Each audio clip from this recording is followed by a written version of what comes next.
appelés au combat.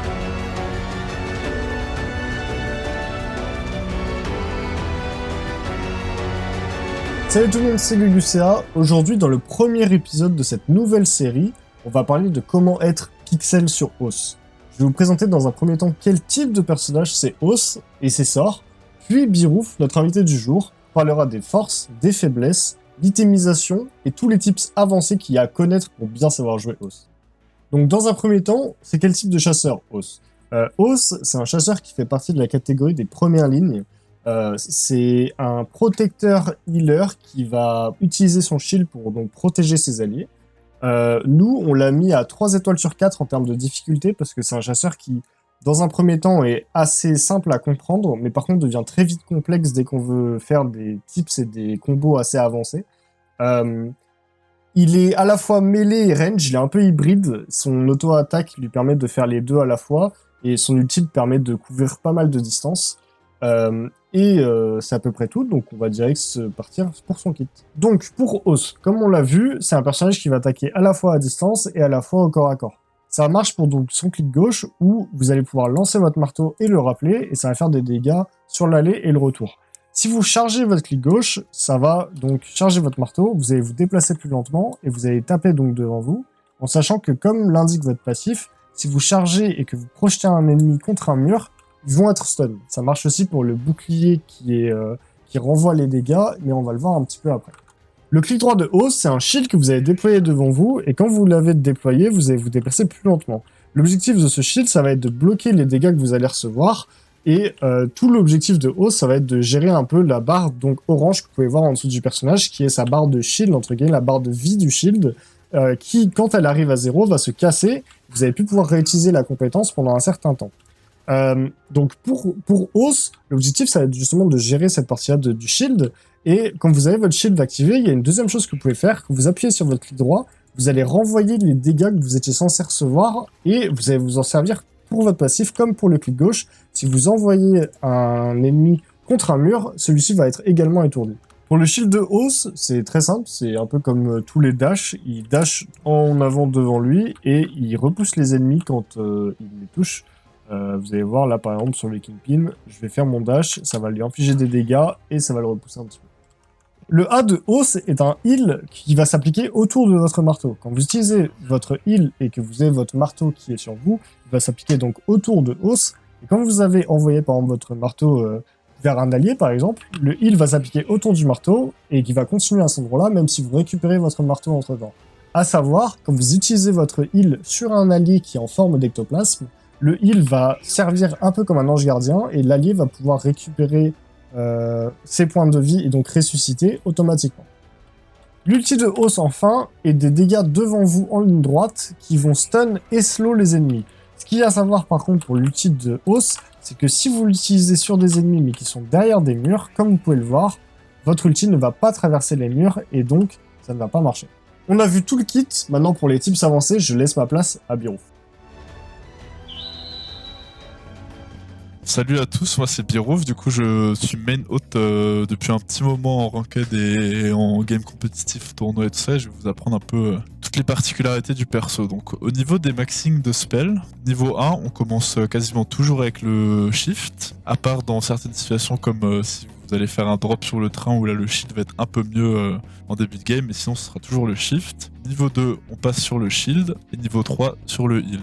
Après on passe tout de suite le shift au niveau 4. Donc le shift niveau 4, c'est ce qui va être le plus efficace sur haute, de vous redonner le cooldown de votre coup de bouclier si vous touchez quelqu'un avec le shift. C'est ce qui va être le plus fort en général. Et ensuite, évidemment, on augmente l'ulti dès qu'on peut. Le bouclier va pas être très rentable de l'augmenter niveau 4, parce que le max HP, c'est très négligeable en fait par rapport au reste des spells. En fait, le petit bonus que ça vous apporter, ce sera pas grand chose. Le heal, par contre, peut être dans certains cas utile si vous le jouez haute de manière plus protecteur, vraiment juste un mur pour aider vos teammates.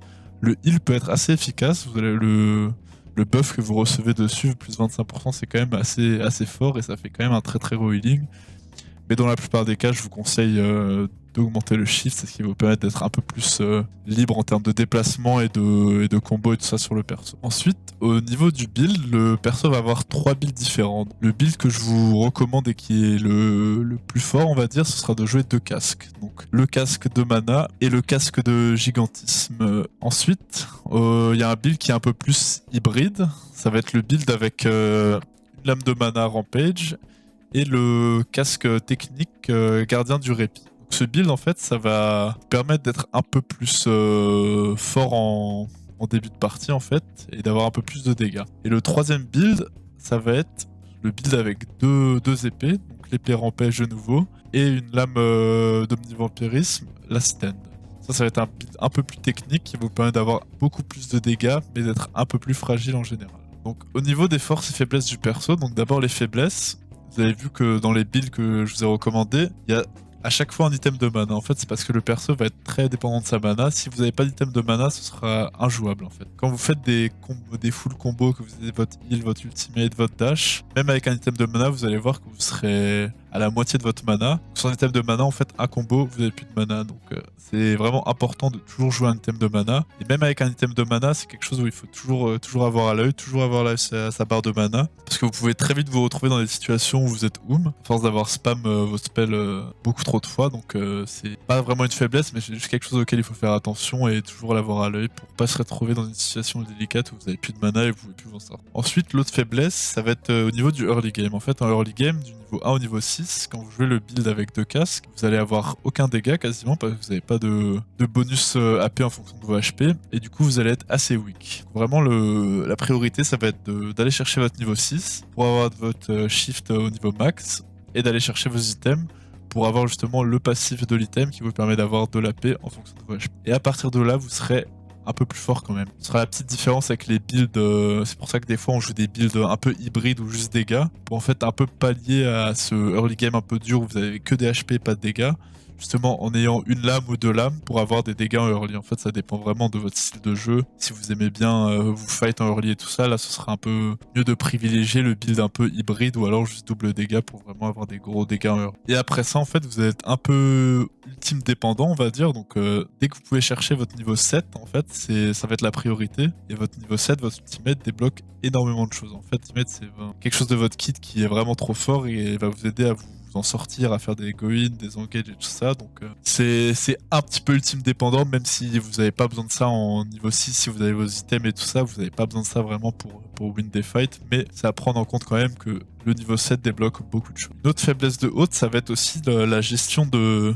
votre shield. En fait, votre shield, c'est ce qui est votre plus grand atout, mais à partir du moment où il est détruit, vous l'avez plus, c'est ce qui devient en fait, le perso devient extrêmement faible. En fait, vous pouvez plus rien faire, plus de coups de bouclier, vous pouvez plus réduire votre cooldown sur le shift, vous pouvez plus combo, vous pouvez plus protéger vos alliés. Donc ça, la barre de shield, c'est quelque chose qu'il faut toujours avoir en tête, toujours sous les yeux, et toujours y faire attention. C'est ce qui va faire la différence entre un bon et un mauvais joueur de haute, c'est à quel point vous arrivez à gérer votre shield. C'est important en fight de pas le garder trop longtemps ouvert, de pas le laisser ouvert pour n'apparaître n'importe quoi, parce que sinon, dès que votre shield est cassé, vous allez vous rendre compte vraiment que le perso ne fait plus grand chose. Et donc du coup, pour passer un peu aux forces du perso, c'est que le perso a un kit avec tout dedans. C'est une des seules frontlines du jeu en fait, et qui peut tout faire. Donc c'est une frontline qui peut avoir beaucoup de mobilité, avec son shift qui a très peu de cooldown et qui va assez loin, qui a beaucoup de dégâts aussi, donc le perso pour un tank vous faites des dégâts monstrueux. Vous avez un bouclier qui permet de stopper la quasi-totalité des spells dans le jeu, et vous avez aussi un heal pour vos alliés qui peut les réanimer, et un ulti qui permet de stun tout le monde en zone et de faire des dégâts monstrueux. Le kit du perso est assez énorme. Et en plus de ça, en fait, plus vous avancez dans la partie, plus votre scaling va être élevé, en fait. Avec les items qui vous donnent de l'AP en fonction de vos HP max, en fait. Parce qu'avec les niveaux, vous allez augmenter vos HP, en fait, tout va scale. Votre shield va scale, votre heal va scale, et votre AP va scale. Donc plus vous serez loin dans la partie, plus le perso deviendra fort, vous aurez plus d'HP, plus de shield, vos dégâts seront plus élevés. Donc c'est quelque chose à prendre en compte, en fait. Voilà, faire un petit peu attention au early game, pour la mana et pour vos dégâts. Et après, une fois que vous débloquez l'ultimate, les items, là vous êtes un peu plus libre. Alors je vais maintenant vous apprendre un peu le positionnement que vous devez avoir quand vous jouez haute, que ce soit en game ranked ou en game tournoi. Alors du coup je vois ce qui fait la différence en fait entre un bon et un mauvais haute, ça va être surtout la gestion de votre shield. Donc comme j'en parlais dans les points faibles, les points forts et tout ça, ça va être l'atout le plus important de Haute. Et c'est ce qui va faire la différence en fait. Je vois beaucoup de gens qui jouent Haute vraiment juste en mur protecteur. Et qui souvent ouvrent leur shield et pensent juste à reculer et à essayer de protéger leurs alliés en reculant et sans jamais rien faire d'autre. En fait, quand vous allez faire ça, en fait, ça va être un peu contre-productif. Vous allez tout le temps avoir votre shield cassé. Vous allez tout le temps être en position de recul un peu. Et vous vous sentirez un peu inutile en fait si votre team derrière ne fait pas grand chose. Donc évidemment, il faut jouer autour de votre team, ce sera là où vous serez le plus fort. En fait, avec Haute, du coup, faut pas avoir peur d'aller de l'avant et prendre des dégâts. En fait, vous êtes un tank, vous avez énormément d'HP, vous avez un shield, vous avez beaucoup de mobilité. Donc votre positionnement, ce sera toujours d'essayer d'aller de l'avant. Vous avez de la range aussi avec votre marteau, vous pouvez spam de loin. Donc essayez toujours de faire peur aux ennemis en fait juste en avançant sur eux. Les gens sont censés avoir peur de vous pour votre ulti, pour votre dash et tout ça, ils sont obligés de respecter en fait. Donc au lieu de tout le temps reculer, c'est juste d'être un peu un genre de bouclier devant vos alliés. Il faudrait essayer d'être vraiment plus de l'avant et dans le cas où votre team vraiment a besoin d'aide, là dans ce cas vous pouvez reculer. Mais le plus souvent, c'est vraiment d'aller vers les ennemis et juste de s'avancer à eux, juste de leur mettre une pression. Faut qu'ils aient peur de vous, faut qu'ils aient peur de votre engage. C'est là que ça va être le plus efficace aussi. Ensuite, du coup, comme je disais pour le shield, c'est là que ça va faire la différence entre les bons et les mauvais hôtes, on va dire, c'est que faut pas laisser son shield ouvert trop longtemps en fait. Quand vous fightez, quand vous essayez de mettre la pression, quand vous reculez en fait, votre shield ne doit pas rester ouvert tout le temps. Sinon, il va se casser tout de suite, vous aurez plus rien, vous serez inutile, vous aurez plus de reset, et vous serez mort juste derrière et vous pourrez plus protéger votre team. Avec Haute, vous avez beaucoup d'HP, donc faut pas avoir peur de prendre des dégâts. Vous pouvez garder votre shield fermé, pardon, et juste vous avancez. Vous prenez des dégâts, c'est pas grave, vous healez, et votre shield, vous le gardez vraiment pour shield bash, donc pour repousser, pour parer des projectiles dans des situations un peu extrêmes, ou alors pour récupérer le cooldown sur votre dash. C'est dans ces cas-là que ce sera important d'avoir toujours du shield. Et du coup, avec ce genre de positionnement, vous apprendrez un peu à la limite test sur le perso, à voir quand et où faut bien garder votre shield, quand faut le laisser fermer et tout ça. Vous allez voir que plus vous arrivez à pas utiliser votre shield en fait, plus vous serez utile dans les fights parce que vous aurez tout le temps votre shield qui aura un peu d'HP au cas où vous devrez fuir ou go in ou autre chose en fait. C'est vraiment là-dessus que la différence va jouer. Et si vraiment vous gardez votre shield ouvert tout le temps, en fait, vous serez très frustré du perso parce que vous avez l'impression d'être juste un mur. Juste vous parez des projectiles et après votre shield est cassé et vous servez plus à rien. C'est vraiment vous essayez de limite test, un peu de mettre une aura pour effrayer la team en face, en fait, juste en bougeant vers eux, sans avoir le shield ouvert, juste en lançant des marteaux et tout ça. Et votre shield, c'est vraiment. Faut vraiment en fait l'utiliser dans des bons timings et c'est là où vous serez le plus utile. Donc c'est un peu que je fonctionne comme ça que je fonctionne quand je joue Haute en fait dans les fights. C'est vraiment. J'essaie le moins souvent d'utiliser mon shield en fait. C'est vraiment juste pour aider ma team. Quand faut vraiment parer des ultimates, des go-in et tout ça. Et c'est là que vous aurez besoin de votre shield en fait. Si avant vous le gardez pour des petits trucs inutiles, il sera cassé et après quand il y aura vraiment une engage, quand vous voudrez vraiment protéger votre team, vous aurez plus de shield et vous servirez un peu plus à rien. Donc voilà, essayez un peu de jouer autour de ça, de votre positionnement du shield et vous verrez que vous deviendrez de plus en plus fort sur Haute. Alors au niveau des match-ups de Haute, il a quelques counters et quelques persos auxquels il faut faire attention. Donc, tout d'abord les match-ups avec des dégâts explosifs sur votre shield. Donc ça va être les persos comme Mid, Ghost, Saros qui vont pouvoir vous détruire votre shield juste en mettant des auto-attaques mais très très rapide. C'est quelque chose auquel il faut faire attention parce que vous allez vous rendre compte que vraiment il suffit de juste quelques auto-attaques ou juste un ultimate et votre shield sera détruit instantanément. Ce genre de perso, faut vraiment y faire attention, pas tout le temps garder votre shield ouvert, rester un peu éloigné de temps en temps et vous en sortirez un peu mieux. Ensuite, il y a Bishop qui peut vous counter vos engages avec son punch. Donc le punch passe à travers le shield et quand vous faites des go-in, des shift-in pour essayer de mettre un ultimate, Bishop peut vous cancel et vous vous retrouvez sans shift, sans ultimate et vous êtes un peu coincé. Et pareil, si vous essayez de protéger votre team avec votre shield ouvert, Bishop peut quand même mettre un coup de poing à travers, ça vous pousse et entre temps votre team peut se faire attaquer. Donc ça c'est quelque chose aussi qu'il faut prendre en compte quand vous faites des go-in, quand vous essayez de vous replier, tout ça. Un counter qui est un peu chiant à jouer contre, ça va être Eva. En fait, quand elle a ses deux orbes et que vous allez tenter des go-in, des shift-in ultimate, en fait vous allez voir qu'elle va vous mettre tous les dégâts que vous allez mettre, ça va être heal instantanément et vous allez allez vous retrouver coincé dans la mêlée, dans les 2 orbes, et vous allez vous faire découper par les orbes, et vous avez plus de shift pour go out, plus d'ulti, plus rien. Donc c'est quelque chose qu'il faut vraiment faire attention dans certains fights. Vous pouvez pas juste go in n'importe comment et juste espérer tuer tout le monde s'il y a une Eva en face. Un autre counter qui au corps à corps surtout, ça va être Kingpin. En fait, Kingpin, son slam va passer évidemment à travers votre shield. Avec son ultimate, vous allez vous retrouver bloqué et prendre d'énormes dégâts d'un coup. Donc même si vous essayez de fuir et tout ça, il peut vous dash dessus, vous slam, et vous allez prendre d'énormes dégâts d'un coup. Donc faut quand même faire attention quand vous êtes au corps à corps contre un Kingpin. Même si je vais en parler après dans le match-up avantage, vous pouvez le counter quand même dans beaucoup de cas. C'est quelque chose auquel il faut faire attention. Un slam de Kingpin, ça dure assez longtemps comme stun. Et derrière, vous prenez forcément une salve d'ulti et votre shield va se faire one-shot. Donc ça, c'est des petits match-up auxquels il faut faire attention quand même. En fait, c'est surtout des match-up pour la gestion de votre shield. Ça va être assez compliqué à gérer de temps en temps. Petite particularité qui est bien avec Hôte, c'est que même si KP en soi vous counter un peu au corps à corps parce qu'il peut vous slam à travers votre shield, vous pouvez counter son hook. Vous êtes le seul perso du jeu qui peut counter justement son hook aussi avec Céleste, mais avec votre shield ouvert, vous pouvez tout le temps counter. Et aussi, même si vous faites hook, même si vous oubliez d'avoir votre shield ouvert et que vous faites grab par le Kingpin, vous pouvez toujours mettre un coup de bouclier en reculant et le Kingpin va pas pouvoir vous slam. Et ça marche aussi au-dessus de l'abysse, ça dépend des situations, des fois s'il est vraiment proche ou s'il a un mur ou pas, mais dans certaines situations, vous aurez aussi le counter au-dessus des abysses. Donc si vous grab, vous allez pouvoir le coup de bouclier pour empêcher de vous faire dunk en fait. Voilà, et là vous pouvez partir. C'est des petits trucs à savoir aussi qui peuvent vous sauver la vie d'autres. Donc ensuite au niveau des match-ups positifs, en fait, Hôte va être très fort contre beaucoup de persos, juste à cause de son shield en fait, pour parer la plupart des spells ou des ultimates. En fait, ça va être votre plus grand atout, c'est votre shield. C'est ce qui va vous permettre d'être fort dans beaucoup de situations contre beaucoup de persos. Par exemple, des persos comme Bibo, quand ils vont vouloir vous go in avec leur ultimate, vous avez juste à garder votre shield ouvert, de mettre un coup de bouclier, et le perso, son ulti va être bloqué, il va rester sur place. Ça va être le même cas pour Félix, quand un Félix va essayer d'engage votre team. Pareil, bouclier ouvert, coup de bouclier, et le Félix reste bloqué sur place, il peut plus.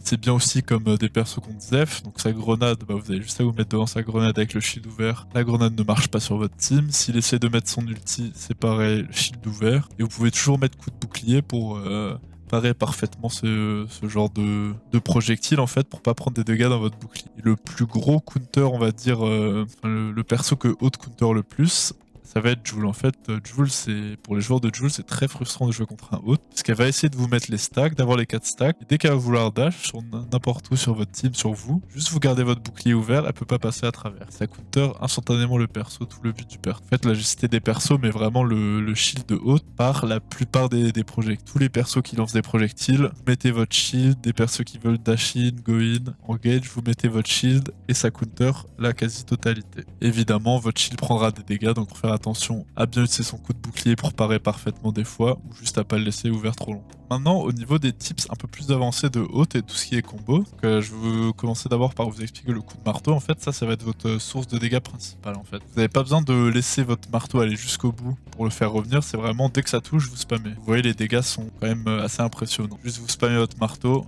et vous faites des énormes dégâts. Ça va être votre principale source de dégâts. Le coup de marteau chargé, c'est quelque chose que vous allez utiliser pas pour faire des dégâts, mais plus en situation pour bloquer contre un mur et empêcher les adversaires de passer. Ou alors pour disengage. Mais sinon, quand vous voulez vraiment faire le plus de dégâts possible, c'est coup de marteau non-stop et on spam. C'est vraiment ce qui va vous donner le plus de dégâts possible. Ensuite, il y a une petite particularité au niveau du dash, vous pouvez cancel l'animation de votre marteau chargé. Donc des fois, si vous voulez faire un go-in, juste vous chargez, vous faites vous lâchez et vous faites votre shift juste après. Donc ça va vous permettre de cancel l'animation du marteau chargé et de quand même avoir les dégâts du coup de marteau en plus de dégâts de votre shift. C'est un truc auquel vous pouvez penser de temps en temps, c'est un peu dur des fois d'y penser quand vous voulez juste shift et ult, mais ça peut être bien pour vraiment si vous voulez avoir gratté le plus de dégâts possible sur un adversaire en faisant ça. Ensuite, le combo qui va être, on va dire, le plus technique, mais qui va vous permettre d'avoir la plus grosse source de dégâts possible, ça va être de charger votre marteau, de lâcher, de faire shift et de faire le coup de bouclier tout de suite après. Et si vous faites l'enchaînement de tout, en fait ça fait un gros dash et il prend les dégâts en fait du marteau chargé, du coup de bouclier, du shift. Donc ça va être un combo qui va être bien pour one shot les adversaires en fait, mettre des gros dégâts, vous voyez c'est quasiment du mid-life. Ou alors si votre team se fait go et que vous voulez vraiment repousser quelqu'un loin,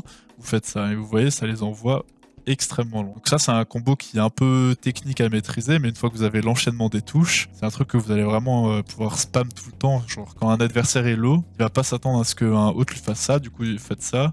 Et quand c'est contre un mur, c'est encore mieux, les dégâts sont vraiment énormes. En fait, ce qui est bien avec ce combo comme ça, quand vous utilisez tout, que tant que vous avez votre shield et que vous prenez des dégâts dans votre shield, vous allez réduire le cooldown de votre dash. Vous allez pouvoir vous permettre de faire ça, de garder votre shield et ensuite de dash derrière de nouveau. Donc ça, c'est des petits combos d'engage que vous pouvez faire rapidement. Ensuite, pour l'ultimate de base, c'est juste un stun comme ça et des dégâts sur le premier cercle, mais aussi, Haute fait des dégâts sur tous les rectangles qui suivent. Donc si vous voulez faire le combo parfait, en fait, ça va être de pousser les adversaires dans tous les rectangles qui suivent. Et c'est pour ça qu'on max le shift, qui va permettre en fait de faire un coup de bouclier, un shift et un coup de bouclier. Et donc quand vous additionnez tout ça avec l'ult, vous allez pouvoir les pousser dans tous les rectangles, et vous voyez, ils prennent des dégâts énormes. Et donc ça va être utile des fois pour faire vraiment du gros one shot, du gros wipe, mais vous n'êtes pas obligé de le faire vraiment tout le temps parfait combo. Genre juste de mettre l'ulti, coup de bouclier et un dash, c'est quand même pas mal, c'est suffisant. Après, il faut vraiment que le terrain soit vraiment en ligne droite et que vous puissiez les pousser sur tous les carreaux pour que vous puissiez vraiment faire le combo parfait après. Mais voilà, sinon, c'est ce qui va permettre d'avoir la